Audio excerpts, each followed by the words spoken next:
Is it possible to heal while still being in a narcissistic, a toxic, or an abusive relationship?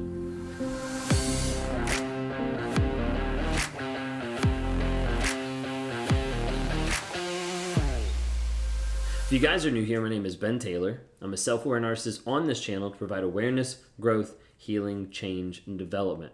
I'm the founder of Raw Motivations, the creator of the NARC app, and your guide in the 45-day Clarity Challenge you can access at claritychallenge.net. They're open right now for you to be able to apply and be able to get into that challenge, to be able to reframe your mind, transform who you are, get out of the rumination, break the trauma bond, and start building in healthy habits moving forward. We've seen some amazing success and amazing people come through that program to start getting real clarity from that confusion.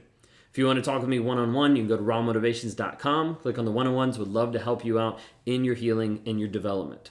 Also, last thing really quick, is if you guys are new on any of this, we're on all the social media channels under Raw Motivations, so you can look us up anywhere under Raw Motivations. If you like what you see here, please subscribe, hit that notification. That way you can get notified when we drop new videos and also when we do live Q&As on the channel.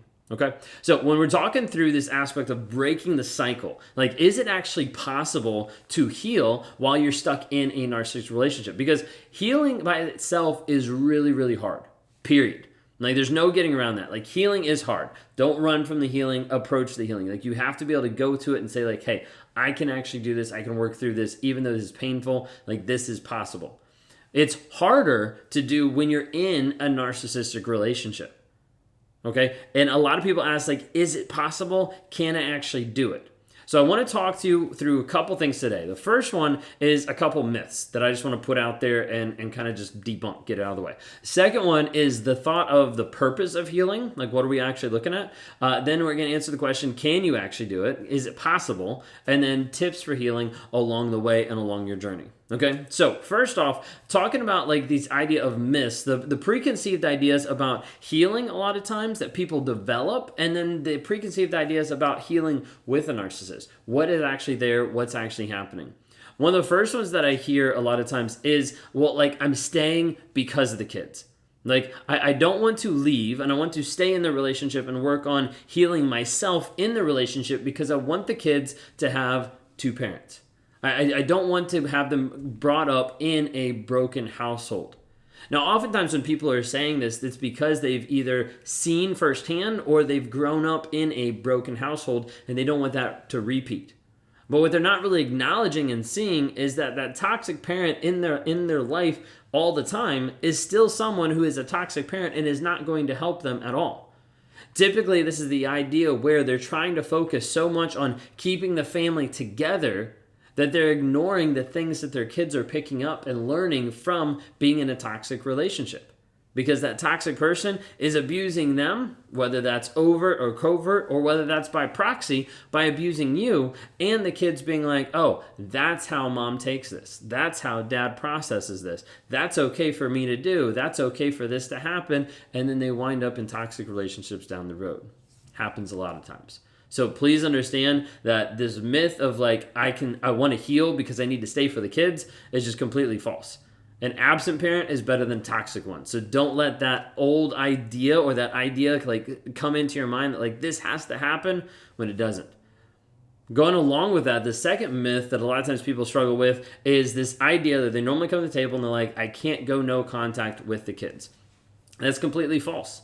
And it's completely false because I can verify it by a lot of people who are completely no contact with having kids.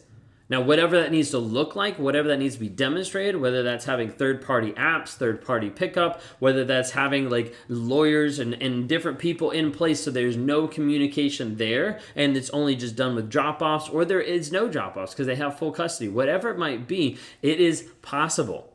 Okay? And if you don't do it, it's not a bad thing. I'm not saying you have to do it. I'm saying going no contact is typically the best way to heal. When you have kids in the mix, that makes it a lot more dicey, especially with laws, especially with custody, all those different things. What I'm saying is I need you to first stop and understand that concept, that it's not possible to go no contact with kids, is not true. Because there's a lot of people doing it. So if anything, just expand your reality of, like, hey, this is a possibility. I might not see it. I might not understand it. I might not see the resources or how this would actually happen, but it is possible. Okay. The third myth that I want to put is someone says that like staying and working on yourself is easier than actually leaving. And there's a piece of that people want to latch onto because once you leave, it seems like it gets even worse. And it does for a period of time. But you have to take that we're not investing in a period of time. We're not saying, hey, you're going to be healthy only for 1 week. We're saying, hey, you can actually be healthy for the rest of your life. The difference is people are looking at a very limited and a small view mindset of like the pain of this afterwards, the pain of this month, the pain of this year, the pain of this 2 years is too hard than me just staying and living out the next 50 years with this toxic person. So you have to kind of like look at it in a different perspective. The second thing that we wanted to bring up is this idea of like the purpose of healing. Okay? The purpose of healing is this idea of like being able to regain you. Being able to work on you, being able to find out who you are. And a lot of times people struggle with this in the relationship because there's a whole lot of other things swirling around. But the main thing here is like when you're focused on your healing, you're focused on your growth. We're not focused on the relationship. We're not focused on combining or building something back together. We're focused on your growth. A lot of times your growth gets sidelined when you're with a toxic person and you're not able to focus on you. But you have to focus on them and everything else. We're also focused, the second thing, on your wounds healing. And this is hard when you're getting reactivated all the time with trauma with being around this toxic person. Sometimes it's like the idea, you have a burn on your arm, you put a Band-Aid over it, you put a bandage over it, and every day you rip it off just to be able to see, oh, is it healed? And every time you rip it off, it rips off the scab that's starting to form for the healing process, and it ends up re-engaging the wound, re-traumatizing the wound, and ends up bleeding up everywhere. You have to get it all fixed, put a Band-Aid on, the next day you're like, oh, maybe it's fixed, and then it keeps going over and over. Okay? It's really hard to be able to heal those wounds when you're constantly getting reactivated with trauma. So the purpose is to heal those wounds. Is it possible? A lot of times it's very hard because of that trauma there. The third thing of the purpose of your healing is to get clarity. Now, in the aspect of pursuit of clarity, this is why we've developed the 45-day clarity challenge. This is why we do one-on-ones. This is why a lot of stuff about raw motivation exists, is to provide clarity from the confusion and the crazy making that has been ensued and put upon you. Because a lot of times what we find out is people in a narcissistic relationship have been placed in the fog. And the fog is this aspect of when you've been with a toxic person of the fear, of the obligation and guilt that keeps you locked into that person, keeps you blinded, where you can't actually see the truth. And the truth is the only thing that's going to set you free and is the only thing that's going to break you free of a trauma bond in that toxic relationship. So with the fog, until we get rid of the fog, we're not able to see clearly. The fog is really hard to get rid of when we're still in that toxic relationship. So, third thing we were talking about, is it possible? Okay, is it possible to heal with a narcissist? Okay, and I'm not saying that it is possible so that everybody's like, oh, let's all stay. We're just going to all stay. We'll work through this. We'll figure it out. No, I'm saying like you need to understand there is a possibility, but first off, it's going to be very, very hard because you're constantly going to be getting re-triggered. And dealing with those triggers is essential to be able to process that. Like going through the system that we teach of this is how you work through the triggers to be able to find that healing, that growth, and that change. But it's hard because you're constantly on edge, like getting ready to react. And you have to have this discipline that comes in the fact of like rewiring the story that you believe and getting to the place that you know that that person doesn't care and that person is only trying to trigger you. So it's like lowering some of the stuff there to understand, hey, you can heal. It's going to be extremely hard because you're going to keep being re-triggered constantly. In this aspect of if it's possible, there's a piece of it that's possible when you walk into it with huge boundaries. And you're like, these are boundaries that I'm not backing down on and that I'm not changing. This is why a lot of times people have to leave toxic and narcissistic relationships because boundaries aren't respected. And you can't do anything with anybody that's not respecting your boundaries because you'll always get run over.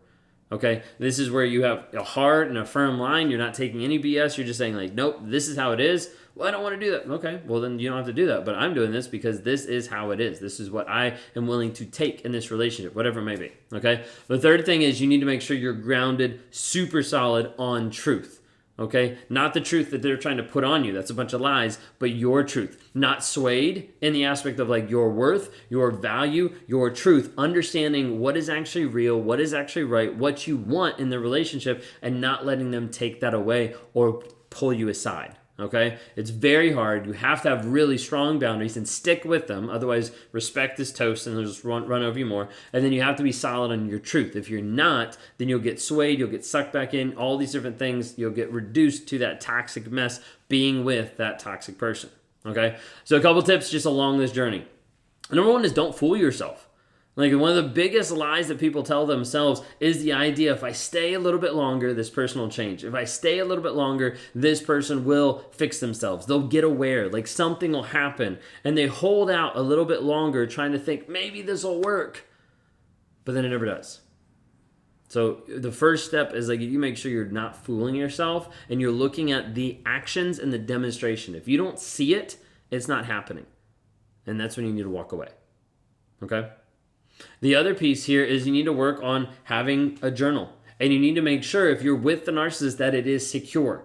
Like, it's password protected, it's hidden, it's locked up, whatever it might be. Because the last thing you need is trying to journal out your thoughts and feelings and confusion. And they find that, and they use that as leverage, whether you know that they found it or whether they just learned from it and use those concepts and ideas and ways to be able to trigger, dog whistle you. Okay? You have to make sure you have boundaries with consistency. Soon as consistency goes out the window with boundaries, you're toast. And you need to understand that, because a narcissist will look for those inconsistencies to find something to be able to pull out to make sure that you feel crazy and make sure that your worth feels like nothing. Okay? And one of the things with this that I would say I've been trying to tell people is copy paste. Okay, you've had a conversation with the narcissist that says, hey, we're going to do this. He's agreed on it. She's agreed on it. Like, hey, we're going to do this. They bring it up 2 days later. All you do, screenshot that text or copy the text. Be like, hey, here's what we agreed on. Paste. Done. Like, you don't engage. Because you need to understand, the narcissist needs to know that every time they come to you with the same exact issue, you're going to respond in the same exact way. The more you start responding in the same exact way, it'll either, one, they'll slowly get it through the head of, like, I'm going to stop bringing this issue up. Or two, they'll actually change and be like, okay, I'm not going to bring that up because I don't want the response that's always going to happen. So many times we bring in, like, but I have to prove that I'm right, but I have to do this, I have to do this. You've already discussed it. Copy, paste, move forward. Because otherwise they want you to engage with the game. They want you to react. Okay? What I want to be able to tell you at the end of this is full healing, I think, can pretty much never happen when you're with the narcissist. Full healing can almost never come without at least separation, or at least a period of time where disconnected, where the fog lifts and you're able to see clearly, you're able to break the trauma bond and then go from there. So I don't think there's a scenario that you can fully heal when you're in that relationship. At the very least, you need to be separated for a period of time and find you. Have that relentless pursuit of truth and who you are. So you have to get out of the fog, you have to break the trauma bond and move forward that direction before you can even consider, can I be in this relationship and still heal? There's a lot of people getting clarity, going through the 45-day clarity challenge. You can sign up today, go into claritychallenge.net. If you want to work with me one-on-one, go through coaching, help with like working one-on-one on breaking the trauma bond, dealing with the rumination, go to rawmotivations.com, click on one-on-ones. Would love to be able to help you out in your growth, your healing, your change, and your development. Have a great day.